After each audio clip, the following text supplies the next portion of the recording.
The ultimate goal for the Western Shoshone Defense Project is to protect Western Shoshone lands and resources and to elevate Western Shoshone people to the level of decision making over their own lands and resources.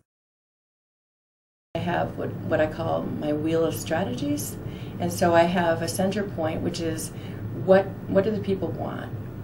And that is, for the Shoshones, the ultimate goal is protect the lands and resources and Shoshone decision making over those lands and resources based on cultural and spiritual traditions.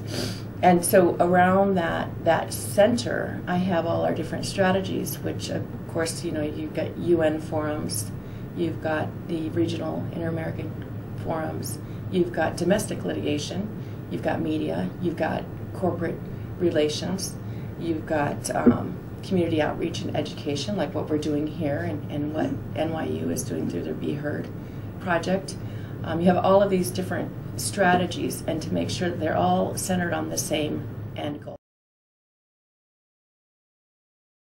When we look at a forum, we look at, of course, first of all, resources. What's it going to take in terms of resources, and how do we cover that? Secondly, how effective is the outcome going to be? What do we want from that forum?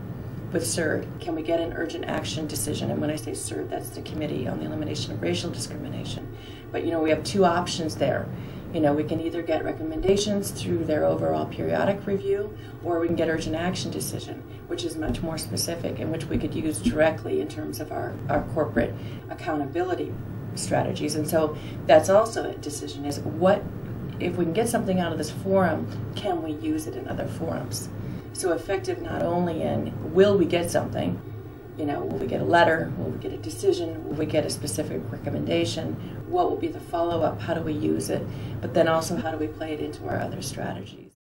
When I think about what is the greatest legal victory that we've achieved on the Western Shoshone case, I think initially the 2002, the final report from the Inter-American Commission on Human Rights, just because it was the first time the United States had formally been found to be an ongoing violation of human rights, of indigenous rights.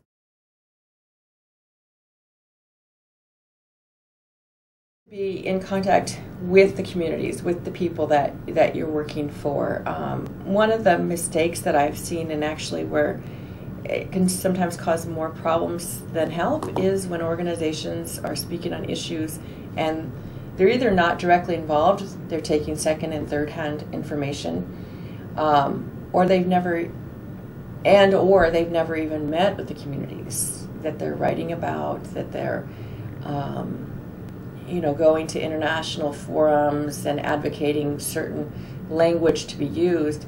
It may be the language that the people don't want at all. And so it's really important that in doing human rights work, it's not us as the human rights advocates that we're not the important ones. We're basically like I said, the talking hat. We're the voice that hopefully puts forward the voice of the people. It's the people who are affected.